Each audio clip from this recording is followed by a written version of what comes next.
Yes, absolutely. So we had, right, you guys heard Scott say that, right, everybody passed the physical except obviously the four PUP guys.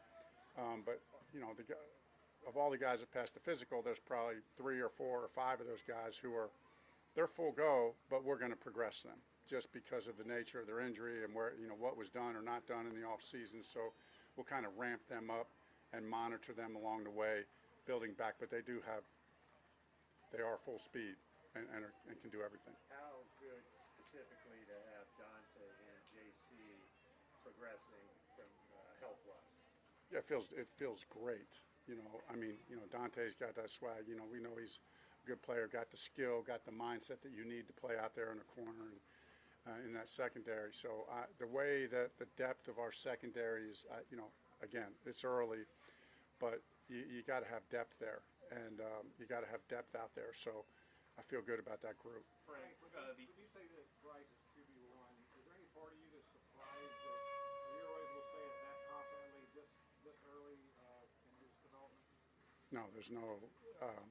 I always felt like Scott and I and the coaching staff, you know, when we decided to pick Bryce, we imagined and saw the vision that we'd be standing here today saying he's QB1.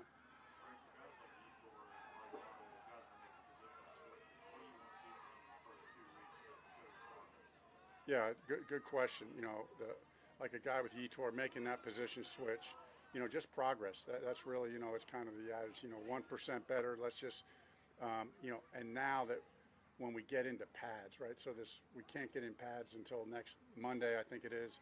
So, but just show the mental side of it, like I'm locked in. And now when we get the pads on, show the physical side of it, right? I mean, that position is a little bit different for him and what we're asking him to do from physically.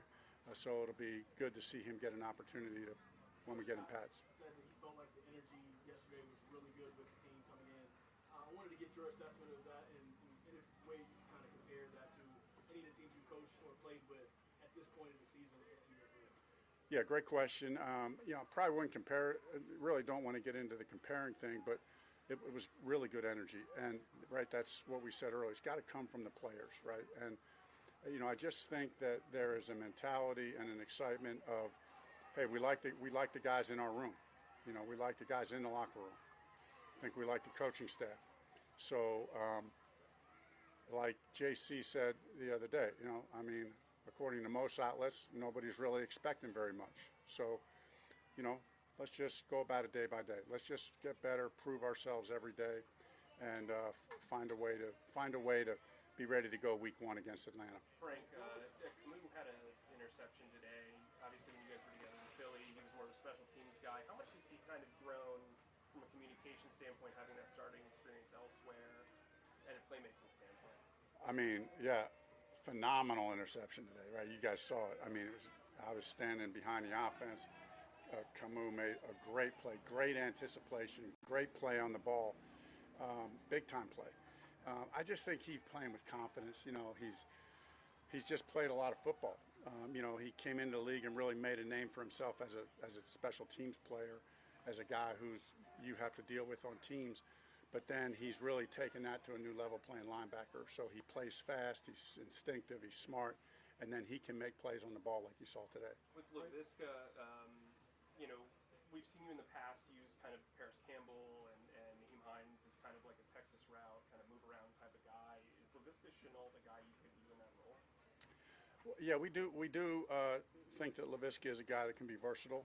So, you know, and I think as an offensive staff, you know, we've all had experience with guys that we've had, right?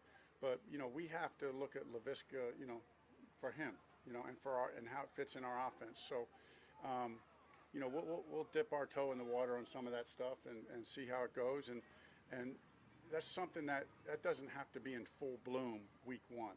You know, that can be in the beginning stages in training camp, and then the more success and momentum it gets, you build it. So that'd be more likely the path. Frank, as a head coach, will it require a certain level of maybe extra patience starting a rookie quarterback week 1? Yeah, I mean, I think patience is good, period, right? I don't want to And this is really hard to do. It's hard to do as a coach. It's hard to do as a player. It's hard to do as media and just fans. You know, we want to keep our expectations on the process, right? And so, and not try to make too much of any one play or any one game. And so I just think that's wisdom, that's good coaching, that's good playing. Don't, you know, when we have a bad play, nobody's going to panic. And Bryce knows he's going to feel that from our staff. Like, that's already been said. You know, hey, you're the guy, let's go. Don't, you know, there's going to be some ups and downs, but nobody's going to try to predict how it's going to play out the first year. You just don't know. So as coaches and players, we're going to make every attempt to avoid doing that. Coach, Hayden Hurst said yesterday that this was the place he wanted to be, the role he wanted to be. How did you see, what did he look like today? And then talk about the rest of the tight end group as well. What did you see from them? Yeah, Hayden looked good.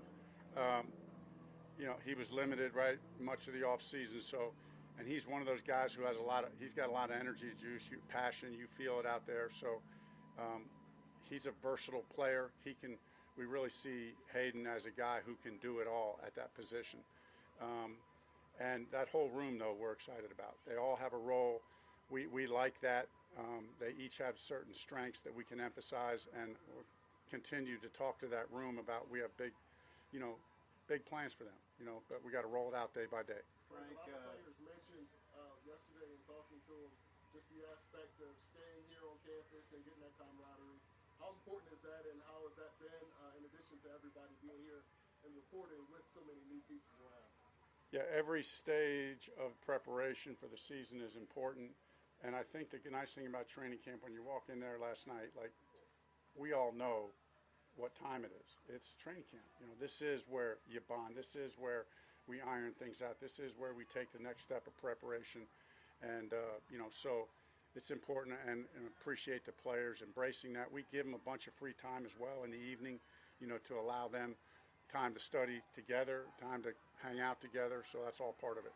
Frank, what do you think about Mingo's possible role this season, and how has he looked so far? He's going to have to earn it. I mean, he looks good so far. You know, mentally and emotionally and physically, he's at a good spot. But again, and I've found this over and over again with receivers, that we haven't put the pads on yet. So you got to get the pads on. Now, he's a big physical guy, so I think he's just going to get better with the pads on. That's what, you know, we're hoping for. But really done a good job. What I like about Jonathan is not too high, not too low, just kind of steady, works hard, and excited about him. Hold on, David. We're going to take two more questions. David and John Ellis. It seems like there's a comfort level that Adam Thielen brings to that group out there. What do you like about what he's brought to the team? Adam is like another coach on the field. You know, he steps in the huddle, he's making sure everybody's on the same page, and then he's leading by example with how he plays. So the consummate pro and playmaker, really, really glad he's here. John, Frank, you talked about a while back on a documentary that everybody seems about the tempo you played with in Buffalo under, of course, Mark Levy. Is there anything you emphasize as a coach in terms of tempo here on the spring practice? Is that something that's in your mind? It's kind of a broad phrase here, but in terms of when you look at the game, when you look at the scheme and the flow of practice, is tempo something you think about coming out here? Yeah, the analogy I've always used is the tempo is like an old school boxing match, right? Not the like new cage stuff, although I'm sure that's cool too. But like the old Ali versus Frazier, you know, like there's a tempo that you fight with, and sometimes you turn the tempo up, and sometimes you turn it down, and sometimes you're just trying to get out of the round and survive, and then sometimes you got them on the ropes and you put your foot on the gas. So that's kind of the way we look at it. Thank you. Thank you.